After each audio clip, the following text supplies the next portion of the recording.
like SRK. Thank you very much. Thank you so much, Mr. Kapoor.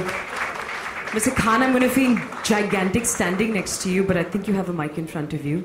We'd love for you to say a few words. While you're seated, you don't have to stand.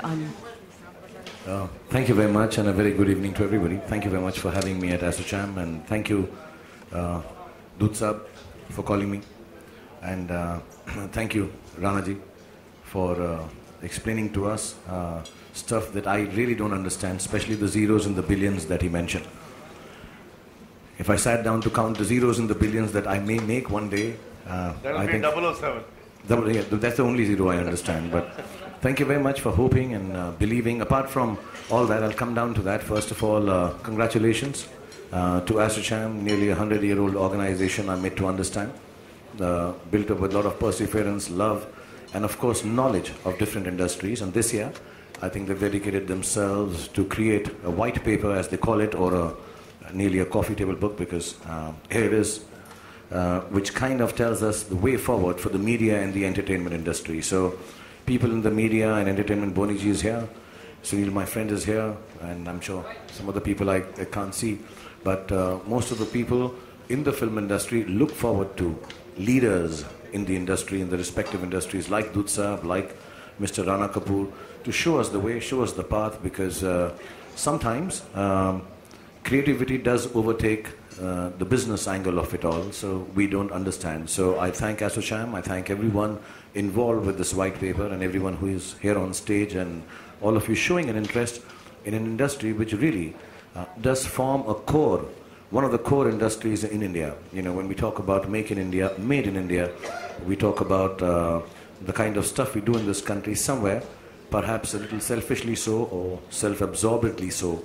I do feel the Indian film industry does stand for something very specifically and beautifully made in India. It does take us across borders, it tells people about our cultures, talks to them about our music, and somewhere down the line spreads the word of what India stands for in its own, sometimes mad, sometimes cool, sometimes colorful, and sometimes perhaps a little over the top way. So thank you very much for showing this interest. We all from the film industry, on behalf of being someone on stage, a very small part, little cog in the wheel of this great film industry that has been going on for the last 100 years. I thank you on behalf of the film industry for taking time out, all you leaders, to tell us what is the way forward.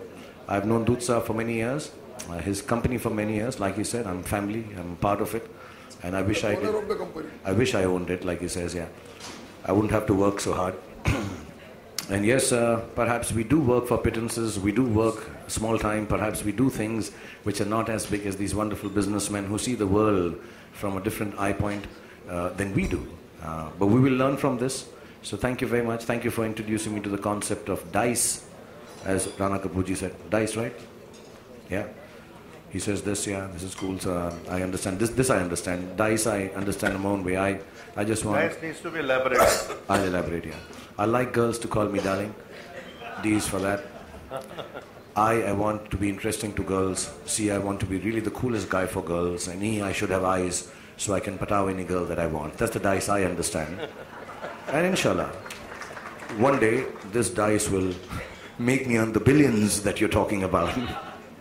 Well, thank you very much for having me over, and thank you everyone for attending this function. And I'm only too happy to come to functions like this, because I do realize the importance of business leaders like Rana Kapoorji, Dud Sahab, and many amongst you who show us the path. We all have been struggling for years to think of the film industry as an industry. Be as organized, be as far-sighted, be as visionary as most of you in this room.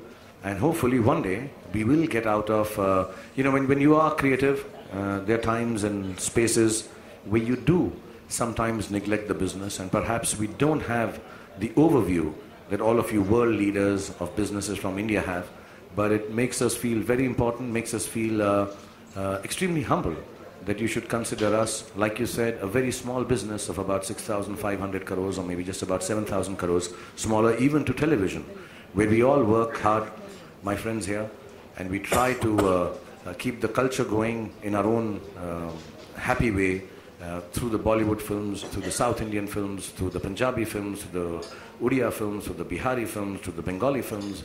And for years, this has been going on.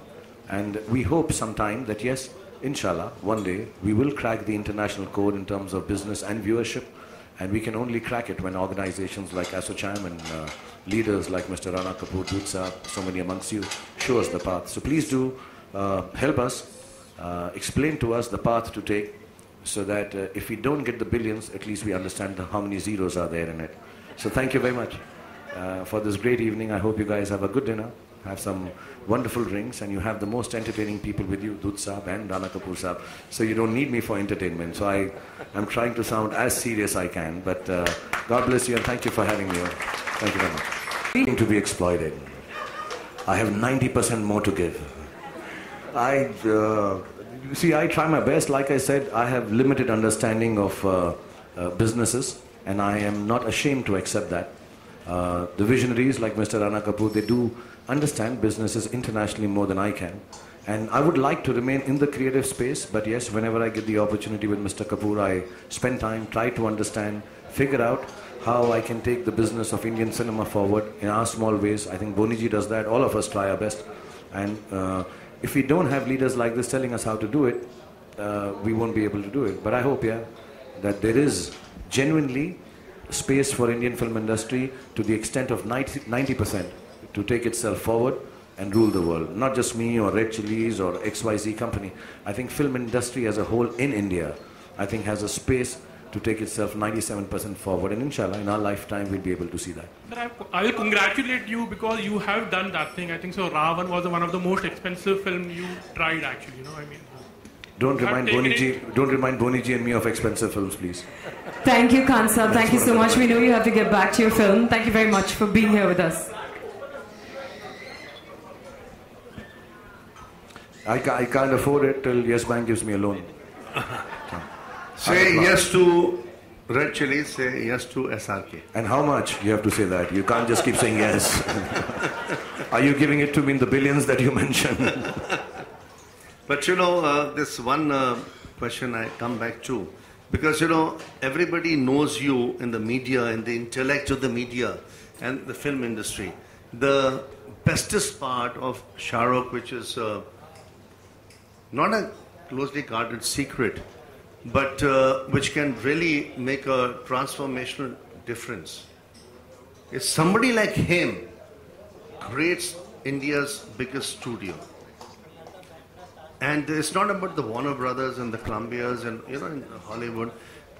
A man with his intellect, with his intellectual capacity, with his entrepreneurship, and naturally driven by, you know, the talent which spearheads that. If he can create an Indian studio, it could become potentially a role model. So India needs a high jump and a long jump in entrepreneurship, in media and entertainment. I can't think of too many leaders, honestly, you know, who have the aspiration, who have the ability, who have the diversification and the ability to manage teams. Because he manages sports teams, he manages even in Caribbean, right? But the fact of the matter is, if he decides one day to be at least 30% entrepreneur, that it can be the beginning of India's, you know, the Chinese have done it. How will you challenge Shahrukh, the Chinese? Because the Chinese have learned from the Americans and they're becoming bigger than the Americans. Can you not do something for India like that? Absolutely. Which can be disruptive, huh? Which can be a paradigm. This is an open challenge to the Chinese. They understand this, you guys don't understand it. So take the challenge and we'll talk about it. I'm going to challenge them. Thank you so much, Khan Saab. It was lovely having you here with us. We know you have to get back to your shoot. Everyone.